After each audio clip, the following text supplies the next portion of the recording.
You got the DNPs for today, so Wills, Hubbard, Treader, Conklin. We'll hold them out for practice. Tommy Togiai is ill, is not here today. Also want to update you guys. I'm going to hold Odell out this week. Just felt like that was the right thing to do. Last week, I thought we had a good plan. He was close, working very hard on the side, but just felt like it made more sense to have clarity early in the week from a game planning, practice standpoint. So that's the plan for this week. Texans week, a really good football team, 1-0 coming into our building. Coach Culley's done an outstanding job with them. You can see his influence in their offense, I think in their team as a whole. They're playing a very physical brand of football. I think the quarterback's playing at a very high level. I've been very impressed with him. Defensively, Lovie Smith, they're going to try and take the ball away. That's what he's known for. Has done it at really every stop in his career. And you see last week they took it away 3 times.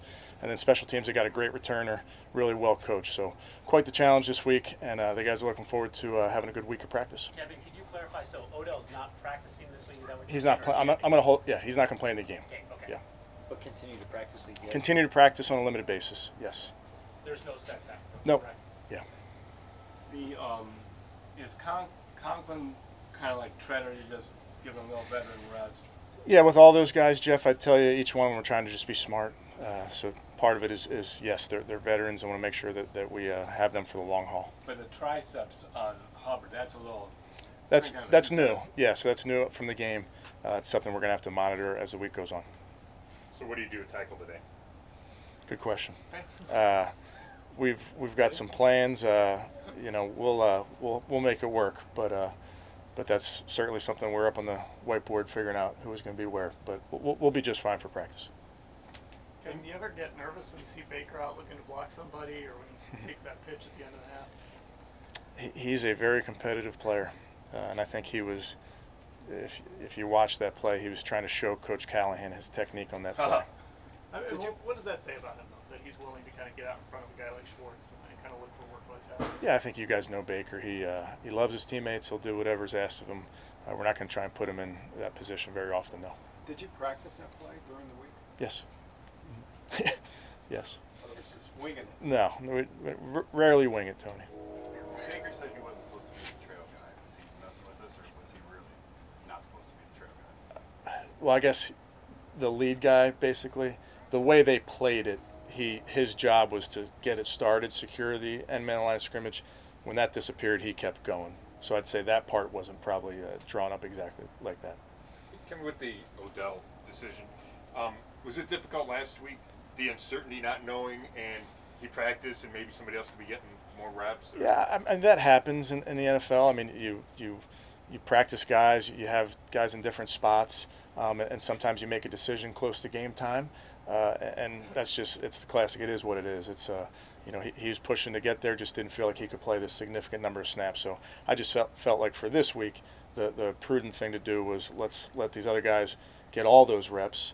Although they got a bunch last week, let's game plan accordingly, and then we'll update you guys as we get into next week. Does this mean you would rather it not be a game time decision when you bring it back? You want to know, okay, Wednesday, we know he's going to play. I think you'd want to know that for any player coming off of injury. I think every case is different. That was the plan last week. Was very comfortable with that plan. I think all of our players were comfortable with that plan.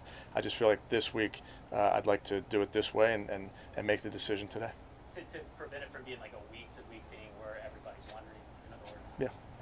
Kevin, in the offseason, we talked about Andrew, and he had mentioned, about the narrative that you guys were fine without Odell. He said, no, when we lost Odell, we lost a dimension to our offense, but it was clear that he tried to address that this offseason. One of the guys he brought was Anthony Schwartz, and he really showed up Sunday. What can you say about how Anthony was able to, granted, he's not Odell, but he still provided you with that element of speed? Yeah, I think week to week, we're gonna call on different guys in different situations, and I thought Anthony had his opportunities in this last game and did a nice job for his first game. I mean, that's not an easy place to go have your first NFL game, so he was dependable when we called on him. I think it's fair to say you're not always very revealing with information. Thank you. So why the change today? Why just come out today and say, I'm not complaining, but why come out today and say no Odell? That's how I want to handle it this week. I just want and I talked to Odell about it. This is my decision, and felt like it was the right thing to do for this week. Hey, Kevin, Baker said that when he came into the locker room on Sunday, he saw some heads hanging, some guys shaking their heads. He wanted that loss to sting, and he talked to the guys about that. But he also reminded them there's 16 more to go.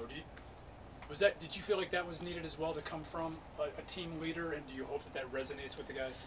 Yeah, I think it's a good message. It's very similar to what we talked about in the locker room post-game, and it's really the nature of the NFL. These games come at you every week, and you're facing a tough opponent every single week, and they all count the same. I mean, we have another big game this week against a conference opponent. So you need to lick your wounds and then right back on Monday, get ready to prepare and do everything in your power to get ready for that Sunday's game. What allows David to be such an effective downfield target, Baker? Yeah, I think David, obviously the easy answer is just his size. I mean, Dave's a big player. He's got speed at that size where it allows him to create separation. But even if he doesn't create separation, I think with our tight ends, they can create vertical separation with how they can go get the ball. When you have a tight end who can stretch the field like that, what does it do for the offense overall? Yeah, I think I'd kind of tell you, Scott, we're trying to use everybody to their abilities. And Dave had a couple opportunities in this last game. And then we got to see how it shakes out over the course of this game and the week after that. But just want to really put guys in a position to succeed and use their skill set to help this team. Baker was telling us, that he's very hard on himself when it comes to those critical situations, end of game, fourth quarter. How much of your coaching, in reviewing the Kansas City game, is focused on that, and how do you get him to the level where he is more consistent in those clutch moments? Yeah, I think anytime you're in a 2-minute drill like that to go win the game, obviously we all want to come through. I want to come through for the team.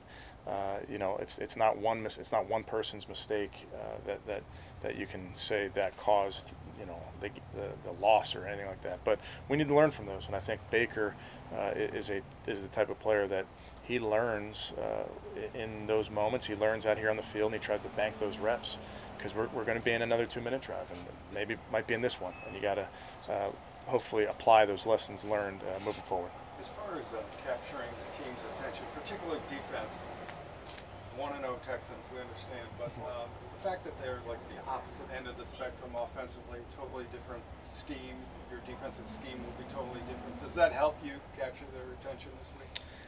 Yeah, honestly, Tony, I think if you turn on the tape, it'll capture your attention. I think Tyrod Taylor is outstanding. He's led a team to the playoffs before. I think he processes really quickly. He can scramble and hurt you with his legs. He can scramble to throw. He's accurate. They play a physical brand of offense. They can run the ball downhill. They can take shots. They have speed on the outside. So I think that's what gets our defense's attention. Do you think, though, that you needed to drive home your message for the week? I mean, you mentioned it like right off the bat at Sunday. Was that part of your strategy? I think win, lose, or draw, Marla, I think week 2 in the NFL season, or I should say this, week 1 of the NFL season gets so much attention from all of us because it's the first game. You circle that. Once that game's over, again, win, lose, or draw, you have to turn your attention to the next opponent. So that's the idea behind the messaging. It's just because this game's important, and they're 1-0 and we're 0-1. But is there also a little psychological? You want them to stew on the 0-1 thing? That's up to them. Kevin, your offensive linemen that are out today, is that just all day-to-day issue? Yes. Do you have any Jedrick Wills is, I know you day-to-day, but is it any? No update, Jeff. Yeah, I'd say he's day-to-day. We'll see as the week goes. Did you Grant Delpit getting closer? You think he's got a chance? Yeah, I think Grant has a chance. I think we're going to, practice the next couple of days with him and see how he responds. And he's worked very, very hard, as you know. It was he's somebody that's trying like crazy in these individual drills, in the meeting room, and special teams. So he's working very hard. Did you guys send anything to the league about the Ronnie Harrison thing? I'll no comment that. Yeah. Kevin, just stand on the side. Odell looks fine. I mean, what's the next step? Where are we in terms of how far away he might be? Yeah, he's working really hard, Tom, is what I'd tell you. I think you see him working hard. And then, I'm not going to put a timetable on it, but I think the guy's working to get there. When you don't have contact in practice, and actually not going to take him to the ground, so how do you know when a guy is ready for contact? Yeah, A guy in this particular case, or just in general? Yeah, I mean, yeah, not a ton of teams. Well, I shouldn't speak for everybody, but everybody doesn't go live like they used to. Some teams rest their starters for an entire preseason. So there are guys that you play and you haven't been tackled to the ground until you do in the game. So that's, I wouldn't say in this particular case that's what's missing. But I think with Odell, we're just going to make sure that we continue to be smart about it, listen to him. He knows his body better than anybody. And then we'll make a decision that's right for him and the team. And we'll kind of make that decision next week. I saw some stat about Takk McKinley winning on a bunch of his pass rush reps. How did you think he looks like? He played really fast. I thought he did a nice job. He was hustling to the ball. So looking forward to another good week from Takk. Yeah, on that, I mean, I know Mahomes is Mahomes, but could he have done anything differently on that the touchdown run from Mahomes where he looks like he has him in his sights? Well, I think with any player, you always coach him off the tape. So you do tell him what he could have done differently, how you can break down, those type of things, and without taking anything away from their quarterback.